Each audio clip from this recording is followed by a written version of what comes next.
पहले आप लोगों को प्रणाम, राधे राधे। हम लोगों को भी गोपियों जैसा ही बनना चाहिए। हालांकि गोपी का मतलब सिर्फ ब्रज की गोपियां ही नहीं होता है, तो आप लोग जानते ही हैं।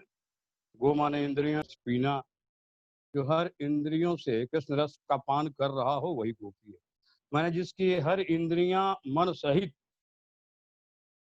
भगवान में लगी हुई हैं वही गोपी है। गोपी का मतलब केवल वृंदावन की या ब्रज की गोपियां थी ऐसा नहीं, हम लोग भी गोपी ही हैं। और थोड़ा सा प्रक्रिया बढ़ानी है, बस केवल अंतर यही। एक बार ब्रह्मा जी ने पूछा भगवान से कि प्रभु ये बताइए कि आपने ये कंस को, शिशुपाल को, जरासंध को वैकुंठ दे दिया, ये माँ यशोदा को, नंद बाबा को, देवकी वसुदेव को आपने गोलोक दे दिया, तो आपके पास तो अब कुछ बचा ही नहीं है, तो इन गोपियों को क्या दीजिए। भगवान ने कहा कि मैं इनका ऋणी रहूंगा, बस किसी जन्म में मैं इनका ऋण नहीं चुका सकता। ये साधु स्वभाव की हैं गोपियां, अगर मुझे ये क्षमा कर देंगी तो कर देंगी, नहीं तो मैं इनके ऋण से ऋण हो ही नहीं सकता। तो हम लोग भी उस तरह का बनने का प्रयास करें और जरूर एक दिन बनेंगे। रामायण में भी भगवान ने कहा है कि मम गुण ग्राम नाम रतगत ममता मद मोह ताकर सुख सोई जान परानंद संग। भगवान स्वयं कहते हैं कि मेरे नाम गुण लीला धाम में जो रत है, जो इसमें लगा हुआ है, उसका सुख वही जानता है, दूसरा कोई उसका सुख नहीं जान सकता। तो हमें भी प्रयास करते रहना चाहिए इसमें। हालांकि लगे हैं तो हम लोग सफलता मिलेगी, ऐसी कोई बात, क्योंकि दूरी जो संसार से और भगवान की जो दूरी है वो तो अब धीरे धीरे कम ही हो रही है ना। तो हम लोग जब आगे बढ़ रहे हैं तो इसका मतलब दूरी कमती जा रही है, अच्छी बात। तो भगवान शंकर भी कहते हैं पार्वती से रामायण में कि उमा चरित राम के सगुन भवानी तर्क न जाई बल बुद्धिमानी। भगवान का जो इस बुद्धि से, वाणी से, अपने बल से भगवान के संबंध में कोई तर्क वितर्क नहीं किया जा सकता। उनके बारे में कुछ समझ, क्योंकि हमारी इंद्रियों की पहुंच ही वहां है। हमारी जितनी भी इंद्रियां हैं, इंद्रिय मान बुद्धि, बुद्धि तक ये माइक है, माया की बनी है। हमारे कान भगवान के शब्द नहीं सुन सकते हैं, हमारी आंख भगवान को नहीं देख सकती है, क्योंकि अर्जुन को भी भगवान ने जब दिव्य दृष्टि दी थी तब अर्जुन भगवान को देख पाए। अगर कोई कहे कि हम भगवान को देखे हैं तो वो माइक भगवान को देखा होगा, कोई भगवान का शब्द सुना होगा तो वो माइक भगवान होगा, कोई दिव्य भगवान नहीं हो सकते। क्योंकि एक प्रक्रिया है, प्रक्रिया के द्वारा स्टेप बाय स्टेप हम उनके पास पहुंच सकते हैं। तो कहने का मतलब उस प्रक्रिया का फॉलो निरंतर करते रहना चाहिए। फिर हम वही पुरानी बातों में आते हैं कि हम आनंद के अंश हैं। आनंद के अंश होने के बाद भी सारा जीव दुखी है, और सारा जीव अ, अनंत जन्म से अनंत जन्म से ही सुख पाने के प्रयास में लगा हुआ है। आनंद पाने के प्रयास में हर जीव लगा हुआ है, केवल मनुष्य ही नहीं कि जो पशु पक्षी जितने भी जीव मात्र हैं वो सब सुख पाने में, आनंद पाने में लगे हुए, और उनको आनंद चाहना ही पड़ेगा। आनंद भी चाहना पड़ेगा ऐसा नहीं। जितने भी प्राणी मात्र हैं, जो श्वास लेने वाले प्राणी है, सांस लेने वाले जो प्राणी हैं, उनको आनंद चाहना ही पड़ेगा। दूसरा उनके पास कोई उपाय नहीं। कारण ये है कि हम आनंद के ही अंश हैं। आनंद हमारा अंश ही है। उस अंशी का हम अंश होने के कारण आनंद चाहने के सिवा हम कुछ कर ही नहीं सकते। इसलिए हम जो भी कर्म करते हैं, कोई भी कर्म करते हैं, तो आनंद के लिए करते हैं। अब प्रश्न ये उठता है कि अनंत जन्म के दौड़ने के बाद, कर्म करने के बाद, परिश्रम करने के बाद, बड़ी बड़ी भौतिक चीजों को पाने के बाद भी क्या हमारी समस्या का समाधान हो गया है? उत्तर मिलेगा जी नहीं। इतना कुछ प्राप्त करने के बाद भी हमें आनंद का, सुख का लवलेश भी नहीं मिला। ये जो माइक आनंद है, बहुत जो वस्तुओं का आनंद है, ये एक्चुअली आनंद नहीं है। अब इसको हमने अज्ञानवश आनंद मान लिया है, बस यही आनंद। जी नहीं, ये बिल्कुल ही आनंद नहीं है, ये दुख है। दुख को ही हमने आनंद माना। सुख तो एक अलग चीज है। दूसरी बात यह है कि सुख दिखने दिखाने की चीज नहीं, सुख अनुभव की चीज, आनंद अनुभव की चीज है। ये दिखने दिखाने की चीज नहीं है। संसार के हर प्राणी एक दूसरे को दिखाने में लगा हुआ है कि मैं तुमसे ज्यादा सुखी हूँ, दूसरा दिखा रहा है कि मैं तुमसे ज्यादा सुखी हूँ। सच ये है, फैक्ट ये है कि न वो सुखी है न वो सुखी है। सुख दिखाने वाली चीज है ही नहीं है, सुख तो अनुभव की चीज। और हमारा जो चित्त है, हमारा जो मन है, ये प्रोजेक्टर है। और हमारा जो ये फेस है, चेहरा है, ये पर्दा है। आपके प्रोजेक्टर में माने मन में जो चलता रहता है, यदि सुख है, आनंद है, तो वो सुख इस चेहरे मुख रूपी पर्दे पर वो भाषित होगा, वो दिखाई देगा। यदि आप कोई व्यक्ति दुखी होगा तो उसका देखिएगा कि उसके चेहरे को देखने से पता चल जाएगा कि वो दुखी है। कोई सुखी है तो उसके चेहरे से पता चल जाएगा कि वो सुखी है, आनंदित है। कारण क्या है कि हमारा चित्त जो है, जैसे सिनेमा हॉल में प्रोजेक्टर होता है, वो प्रोजेक्टर पर्दे पर अपनी उस पिक्चर को फेंकता है रे के द्वारा, किरणों के द्वारा। उसी प्रकार से हमारा जो मन रूपी प्रोजेक्टर है, वो हमारे फेस चेहरे पर इस पिक्चर को, दुख और सुख रूपी पिक्चर को भेजता है। तो वो चेहरे से पता चल जाता है। इसलिए सुख अनुभव की चीज है, सुख दिखने दिखाने की चीज है। अब प्रश्न ये उठता है कि हर भौतिक पदार्थ पाने के बाद भी, बड़ी बड़ी मकान, दुकान, फैक्ट्री और अरबों खरबों का बैंक बैलेंस पाने के बाद भी हम दुखी क्यों हैं? और अगर दुखी हैं तो फिर इन इतनी वस्तुओं को जुटाने से हमें लाभ क्या हुआ? इसका एकमात्र कारण यह है कि हम माया की तरफ मुख करके बैठे हैं बीच में, ईश्वर के बीच और माया के दोनों के बीच में बैठे हुए हैं। हम भगवान की तरफ पीठ किए हुए, माया की तरफ मुख किए हुए हैं। हम माया से आशा लगा के बैठे हैं कि माया हमें सुख देगी। हमारे दिमाग में, मन में एक बात कभी नहीं आती है कि हम चेतन वस्तु हैं। ये चेतन वस्तु इस जड़ वस्तु को, ये जड़ वस्तु चेतन वस्तु को सुख कैसे दे सकती है? ये हमारे मन में कभी ये प्रश्न आता नहीं। और नतीजा ये होता है कि पूरे जीवन भर हम माया की तरफ मुख करके बैठे रह गए और सुख का लवलेश भी नहीं मिला। और जो आनंद सिंधु है वो हमारे पीछे बैठा हुआ है। हमको बस करना यही है कि अबाउट टर्न हो जाना। जो मुख हम माया की तरफ किए हैं, पीठ भगवान की तरफ किए हुए हैं, हमें पीठ माया की तरफ कर देना है और मुख भगवान की तरफ कर देना है। बस हमारा काम हो जाए। हमें कुछ भी करने की आवश्यकता नहीं है, बस अबाउट टर्न। जो मुख हम माया की तरफ करके बैठे हैं, वही मुख हमें भगवान की तरफ कर देना है, हमारी समस्या का समाधान होगा। भगवान तो जब हम माया की तरफ मुख करके बैठे हुए हैं तो उस पीरियड में पीछे भगवान है, पीछ करके बैठे हुए तो भगवान हंस रहे हैं कि ये मूर्ख आदमी।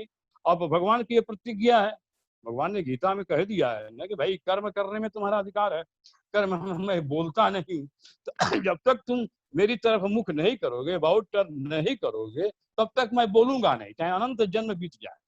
मैं पीछे से तुम्हारी हर एक्टिविटी को देख रहा हूँ, हर कर्म देख रहा हूँ, हर चीज देख रहा हूँ, लेकिन बोलूंगा नहीं। क्यों? ये मेरी प्रतिज्ञा है। भगवान अपनी प्रतिज्ञा पे अटल रहते हैं, हम लोग अपनी प्रतिज्ञा पे अटल नहीं रहते हैं। तो नतीजा ये हो रहा है कि ना अबाउट टर्न हो रहे हैं, न भगवान की तरफ मुख कर रहे हैं और न माया की तरफ पीठ कर रहे हैं। नतीजा ये है कि दुख के दुख अभी भी लेके हम लोग हो रहे हैं। तो हमें केवल अबाउट टर्न होने की जरूरत है। तो अबाउट टर्न होने के लिए 3 मार्ग बताए गए हैं। ये तो आप लोग जानते ही हैं, कर्म मार्ग है, ज्ञान मार्ग है, भक्ति मार्ग है। इन तीनों मार्ग में सबसे श्रेष्ठ मार्ग भक्ति ही मार्ग है। क्योंकि भक्ति मार्ग में अगर त्रुटि भी होती है विधि विधान में, जैसे कि कल भी चर्चा हो रही थी कि संस्कृत के श्लोक यदि आपके कर्म मार्ग में अगर भूल हो जाता हो, जैसे यज्ञ आप कर रहे हैं, वेद मंत्र का उच्चारण गलत अगर हो जाता है तो उसका फल उल्टा हो जाए। लेकिन भक्ति मार्ग में उसका फल उल्टा नहीं होता है। भक्ति मार्ग में नवयोगेश्वरों ने राजा निमि से कहा है कि राजन, कि भक्ति मार्ग पे चलने वाला, भक्ति मार्ग का आचरण करने वाला किसी विघ्न से पीड़ित नहीं होता है।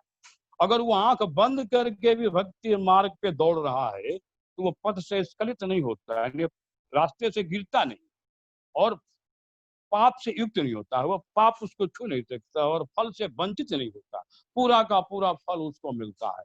नवयोगेश्वरों ने कहा है, याना अस्थाय नरो राजन न प्रमादित कहर्चित धामन निमिल्यवान नेत्रे न स्खलन न पतिति। नवयोगेश्वर कहते हैं कि भक्ति मार्ग पे चलने वाला किसी विघ्न से पीड़ित हो नहीं, उसके पास, उसके अंतःकरण में दुख नहीं आ सकता। बाहर से भले उसको दुख घेरे रहेगा, ऐसा नहीं है कि संसार के जो ताप हैं वो समाप्त हो जाएंगे, किसी के लिए भी समाप्त नहीं होंगे। उसके अंतःकरण में वो जो समस्याएं हैं, दुख हैं, अशांति है, वो उसके अंदर में प्रवेश नहीं करे। नतीजा ये होता है कि वो अपना आनंद में पड़ा रहता है। तो यहाँ पर कहते हैं कि भक्ति मार्ग पे आचरण करने वाला व्यक्ति किसी विघ्न से पीड़ित नहीं होता, और नेत्र में आंख बंद करके भी कोई भक्ति मार्ग पे दौड़े तो पथ से गिरता नहीं है, पाप से युक्त फल से पाप से लिप्त नहीं होता और फल से वंचित, पूरा का पूरा उसका फल मिलता है दिया भक्ति मार्ग में चल। क्योंकि यहाँ पर कोई नियम कानून है नहीं। भगवान ने रामायण में कह दिया है, भक्ति स्वतंत्र सकल सुख खानी, बिनु सतसंग न पाम ही प्राण। भक्ति जो है सारे सुखों को देने वाली खान है ये। और इसमें कोई सबसे प्लस पॉइंट ये है, बढ़िया पॉइंट ये है कि इसमें कोई नियम कानून नहीं। बस ये अबाउट टर्न हमें होना, जो 1 सेकंड का काम है। जो हम माया की तरफ मुख करके बैठे हुए हैं, हमें केवल भगवान की तरफ मुख करके बैठ जाना है, मुंह कब कर देना है। भगवान जैसे ही मुख करके बैठिएगा, भगवान मुस्कुराएंगे और आपका हाल चाल पूछने लगेंगे और बोलेंगे, क्यों क्यों बेटे, माया की तरफ आनंद पा गए हो? नहीं पाए हो, अब मैं तुम्हें आनंद दूं। तो भगवान का एक कंडीशन है। भगवान कहते हैं कि मैं भी अपना आनंद दूंगा, लेकिन एक कंडीशन है। एक कंडीशन क्या है? तुम्हें भक्ति करनी पड़ेगी। तो भक्ति तो हम लोग कर ही रहे हैं, भक्ति को थोड़ी सी और बढ़ाने की जरूरत है। तो नौधा भक्ति में 9 प्रकार की भक्ति बताई गई है कि 8 भक्ति जो है वो इंद्रियों की भक्ति है। आप मंदिरों में देखिए, तीर्थों में देखिए, बड़े बड़े लोग कांवर ले लेके जाते हैं, लाखों लोग, करोड़ों लोग गंगा सागर नहा रहे हैं, देवघर जा रहे हैं, लेकिन आनंद का लवलेश भी नहीं। जो वस्तु चाहिए हमें वो वस्तु प्राप्त, क्योंकि फिजिकल एक्सरसाइज हो रहा है, ये फिजिकल ड्रिल हो रहा है, शारीरिक व्यायाम हो रहा है। भगवान कहते हैं, गीता में भी बोले हैं, तस्मात् सर्वेषु कालेषु माम् अनुस्मर। तो मन से मेरा स्मरण, अर्थात केवल मन की भक्ति मुझे स्वीकार है। तो यदि 8 भक्तियों का त्याग कर देता है, लेकिन मन से मेरा स्मरण में तू लगा हुआ है, तो तुझे पूरा का पूरा हर भक्ति का फल मिल जाएगा। लेकिन अगर तेरा मन स्मरण में नहीं है, मन की भक्ति तू नहीं कर रहा है, तो इन 8 भक्तियों में तुम्हारा मन अगर इन्वॉल्व नहीं है, उसमें नहीं है, तो फिर उसका फल नहीं मिलता है। कबीर दास जी ने भी कहा है, माला फेरत जुग भया फिरा न मन का फेर, कर का मन का डारी दे, मन का फेर। कबीर दास जी भी कह रहे हैं कि तू करोड़ों जन्म से ये हाथ वाला माला फिर रहा है और तुझे इसका कोई फल नहीं मिला। दूसरी बात यह है कि बहुत लोगों की इच्छा ये होती है कि हम 20 माला फेरेंगे, 30 माला फेरेंगे, तो वो काउंटिंग करते रहते हैं, गिनते रहे। गिनने का मतलब ये हुआ कि हमारा मन तो माला की काउंटिंग में फंसा हुआ, तो भगवान के स्मरण में कहाँ जा रहा है। इसी अच्छा आप आधा माला फेरिए, 1 माला फेरिए, वो 20 माला का, 30 माला का ध्यान हटा दीजिए, ताकि हमारा ध्यान उस माले के काउंटिंग पे न रहे, गिनने पे न रहे। इससे कोई लाभ होने वाला नहीं। कबीरदास जी ने तो यहाँ तक कह दिया है कि रात गवायो सोए कर दिवस गवायो, खाए हीरा जन्म ही अनमोल था कौड़ी बदले। रात को हम लोग सो के बिता दिए, दिन को खाने में बिता दिए, और जो हीरा के जन्म जैसे हमारा शरीर था, वो कौड़ी मिट्टी के बदले हम लोग इसको गंवा दे रहे हैं। तो कहने का मतलब ये हुआ कि जब तक हमारे परमानंद वाली, परम सुख वाली समस्या का समाधान नहीं हो जा रहा है, तब तक ये माया से हमारी समस्या का समाधान होने वाला नहीं है। माया केवल दुख दे सकती है, दुख के अलावा माया कुछ दे ही नहीं सकती है। इसलिए भागवत में भी भगवान ने क्लियर कट कहा है कि भक्तिया में कया ग्राह्या श्रद्धा है आत्मा प्रीसताम, भक्ति पुनाति मनिष्ठ सुपकान पीसम। भगवान कहते हैं कि मुझे केवल एक भक्ति ही ग्राह्य है, मैं केवल एक भक्ति से ही मिलूंगा। आगे कहते हैं कि मैं अनंत श्रद्धा और अनंत भक्ति से ही प्राप्त होता हूँ, और मुझे प्राप्त करने का ये एक ही उपाय। भागवत के 11वें स्कंद का 12वां अध्याय जो पढ़िएगा, उसमें सत्संग की महिमा है। इसलिए मैं बार बार आप लोगों से रिक्वेस्ट करता हूँ कि एक मूल भागवत पहले देखिए, किसी भी ग्रंथ का पहले मूल पढ़ना चाहिए, चाहे वो भगवत गीता हो, भागवत हो, रामायण हो। पहले मूल पढ़िए, मूल पढ़ने के बाद आप भाष्य पढ़िए, दूसरे संतों का लिखा हुआ पढ़िए। लेकिन पहले मूल जब हम पढ़ेंगे, तो उस मूल के बारे में अब जो कहा गया है वो ज्यादा समझ में आता है और ज्यादा फायदेमंद होता है। तो पहले मूल पढ़नी चाहिए। तो इसलिए भागवत का पहले मूल आप पढ़िए, और पूरा का पूरा एक बार ऐसे ही पढ़िए, और उसके पढ़ने के बाद आप देख लीजिए कि 90% समस्या आपकी ऐसे ही समाधान होगी। 90% केवल करना रहे। तो कहने का मतलब यही हुआ कि अब हमें थोड़ा-सा ईश्वर का चिंतन बढ़ाना पड़ेगा। ईश्वर का चिंतन के बढ़ाने के पीछे बताया ही गया है कि जब भी हम अकेले बैठे, सांसारिक क्रियाकलाप छोड़ कर के, तो अपने मन जहाँ भी हमारा मन गया हुआ हो, उसको हम ईश्वर की तरफ खींच के लें। नहीं लेके आएँगे तो मन तो वैसे ही बदमाश है, माया का पुत्र है। वो तो चाहता ही है कि किसी जीव का हम उद्धार ना होने दें, जीव का कल्याण ना होने दें। तो हमको ज़बरदस्ती करना होगा ना। मन के पीछे थोड़ी ज़बरदस्ती करना हो, क्योंकि एक तो मन मतवाला हाथी है और दूसरा हमने उसको थोड़ा स्वतंत्र छोड़ दिया, तो उसकी आयु, उसकी जो शक्ति है वो डबल हो गई। जड़ भरत ने कहा है, अब जड़ भरत जी का पंचम स्कंद का 10वां अध्याय पढ़िएगा, उसमें जड़ भरत ने कहा है कि पांचों ज्ञानेंद्रियां तो डाकू हैं, मन डाकुओं का सरदार है। 6 मिल के जीवात्मा को लूट रहे हैं और जीवात्मा को पता ही नहीं है, जीव को पता ही नहीं है कि मैं आज दुखी क्यों हूं। इन इंद्रियों और मन मिलकर जीव को दुखी करके रखे। तो इनसे निजात पाने के लिए ही हमें ये उपाय करने हैं। इनसे निजात पा जाएंगे तो हमारा शरीर का क्या डिमांड है? शरीर के लिए थोड़ी हम परेशान हैं। शरीर को तो सुबह आप 2 रोटी दे दीजिए, शाम को 1 कप चाय दीजिए, फिर शाम को दीजिए, रात को भोजन दीजिए। शरीर के लिए कोई भी व्यक्ति इस दुनिया में परेशान नहीं। भगवान की बनाई हुई चीज पे अगर हम लोग चलें, थोड़ा-सा उनका ट्रिक समझो। उन्होंने ट्रिक क्या है? तो 5 ज्ञानेंद्रियाँ दे दिए हैं, 1 मन दे दिए हैं, 5 इंद्रियों के विषय दे दिए हैं। भगवान ने ये देखा है कि हमारे बच्चे जो हैं इस चीज को, हमारी ट्रिक को समझ पाते हैं कि चाल को समझ पाते हैं कि नहीं समझ पाते हैं। भाई भगवान तो सबसे ज्यादा होशियार है ना, उनसे ज्ञानी और होशियार तो कोई है नहीं। अब 99% जो उनके बच्चे हैं वो बहिर्मुखता में विषयों के पीछे लगे हुए हैं। अब भगवान भी देख के हंस रहे हैं। 1% के भगवान के बच्चे हैं, भगवान की तरफ उनके चरणों के पास बैठे हैं, भगवान से कहते हैं कि भाई मैं आपकी माया को समझता हूँ। रामायण में एक चौपाई है, काकभूषुंडी जी कहते हैं कि नटकट विकट कपट खगर आया, नट सेवक कहीं न व्यापही माया। जैसे संसार में जो नट होता है, जादू दिखाने वाला होता है, तो जादूगर के जो सेवक होते हैं, उसके साथ जो रहने वाले होते हैं, वो उस नट की माया को जानते हैं। वो जानते हैं कि ये क्या, कैसे माया दिखाता है, कैसे 3-5 करता है। वो उसके ऊपर उस माया की प्रभाव नहीं पड़ती। उसी प्रकार से जो भगवान के भक्त हैं, जो भगवान के सेवक हैं, संत हैं, उनके वो भगवान की माया को जानते हैं कि ये भगवान जो कर रहे हैं इसका प्रभाव मेरे ऊपर पड़ेगा नहीं। क्यों? उन्होंने अपने मुख को भगवान की तरफ कर लिया, भगवान के पास बैठे हुए हैं। तो हमें भी उसी प्रकार से होना है।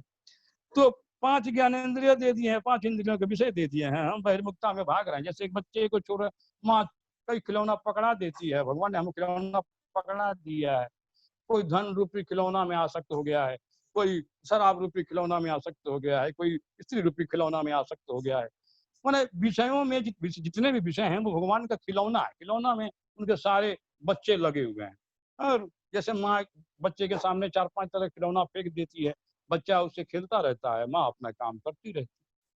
तो ये भगवान के थोड़ा-सा ट्रिक को हम समझ लें तो हमारा काम हो जाएगा। हम कहेंगे हम बहिर्मुखता में जाएँगे नहीं, हमारा आनंद समस्या का समाधान आपसे होगा, आपको करना होगा। जब ये जिद करेंगे तब जाके हमारी समस्या का समाधान। और भगवान करने के लिए तो बैठे ही हैं, भगवान तो कह ही रहे हैं कि तू मेरा स्मरण कर। तो भागवत में बड़ा प्यारा श्लोक है, भगवान ने कहा है कि विषयान्ध्यायतश्चित्तं विषयेषु विसज्जते मामनुस्मरतश्चित्तं मयि एव प्रविलीयते। भगवान कहते हैं उद्धव जी से कि उद्धव, जो विषयों का चिंतन करता रहता है हमेशा, भौतिक पदार्थों का जो चिंतन करता रहता है, उसका मन भौतिक पदार्थों में आसक्त हो जाता है, फंस जाता है। और जो मेरे चिंतन में मग्न रहता है, उसका मन मुझ में तल्लीन हो जाता है। तो हमारा मन कहाँ तल्लीन हो? क्योंकि भगवान को केवल मन की भक्ति स्वीकार है। भगवान ऐसे तो हर इंद्रियां माइक है, मन भी माइक है। भगवान ने कहा कि तुम्हारे हर चीज को हम माइके मान लेंगे, तो तुम मेरे तक तुम पहुंच ही कभी नहीं सकते। इसलिए तुम्हारी मन की भक्ति मैं स्वीकार कर लेता हूँ। चलो माइक होने के बाद भी तुम जो मन से मेरी सेवा करोगे, भक्ति करोगे, तो उस मन की भक्ति को मैं स्वीकार कर लूंगा, सही मान लूंगा और मैं तुम्हारे ऊपर कृपा करके अपना सब कुछ लुटा दूं। हम लोग भगवान की कृपा कृपा क्या मानते हैं? हम हजारपति से लखपति होते हैं, लखपति से करोड़पति होते हैं, करोड़पति से अरबपति होते हैं। ये हम लोग भगवान की कृपा, ये कृपा नहीं है।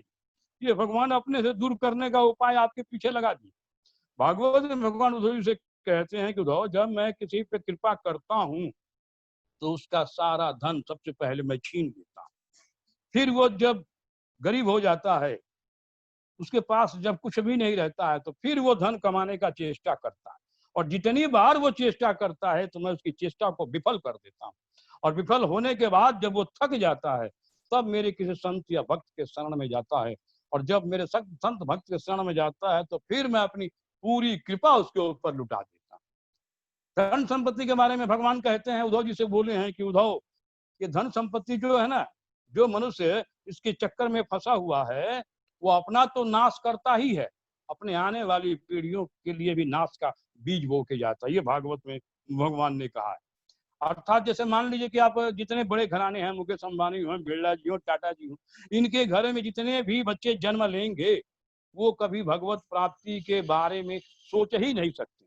ये उसी में फैक्ट्री बढ़ाने में, धन संपत्ति कमाने में, इकट्ठा करने में, उसी में लग के अपने जीवन को ये समाप्त कर देंगे। अर्थात जीवन का जो सच्चा मतलब है, माने है, उससे वो वंचित रह जाते हैं। जीवन का सच्चा माने ही है, संसार में आने का सच्चा माने ही है भगवत प्राप्ति, इसके अलावा कुछ भी नहीं। इसके अलावा तो हम ज्ञान से दूसरे कर्मों में लग गए, और हम सोचते भी नहीं है कि भाई जिन वस्तुओं को हमें छोड़ना है, उन वस्तुओं को हम इकट्ठा करने में क्यों लगे हुए हैं। यही तो अज्ञानता। जिन वस्तुओं को हमें छोड़ना है, बिल्कुल हम 50 मकान बना लें, 100 मकान अरबों खरबों का फैक्ट्री, दुकान, संपत्ति जुटा लें, इसको हम लेके नहीं जा सकते हैं। लेकिन भगवान का पाई हुई चीज, भगवान का लिया हुआ नाम हम एक बार भी लिए, इस बात को स्वामी राम सुखदास जी ने भी कहा है कि तुम अगर 1 लाख रुपया कमाए हो, 1 रुपया तुम्हारे साथ नहीं जाएगा, पूरा का पूरा यहाँ रहेगा। अगर 1 लाख बार भगवान का नाम लिए हो, वो 1 लाख बार पूरा का पूरा जाएगा, एक नाम भी यहाँ नहीं रहेगा।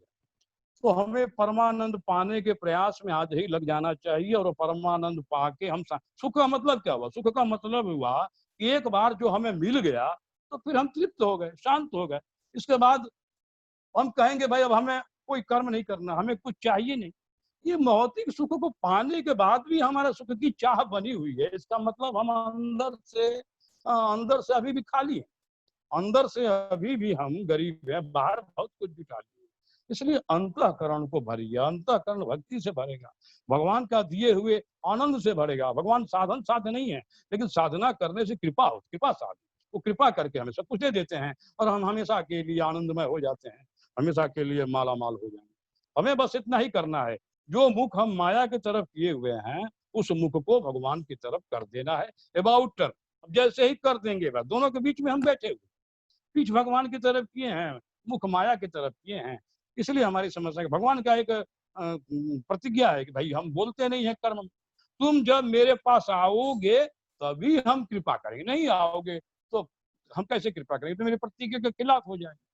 इसलिए हमें जल्दी से जल्दी अबाउट टर्न हो जाए, जल्दी जैसे ही अबाउट टर्न हो जाएंगे, हमारा अंदर वाला जो आनंद है, अंतःकरण वाला जो आनंद है, परम सुख, वो मिल जाएगा, भगवान दे देंगे।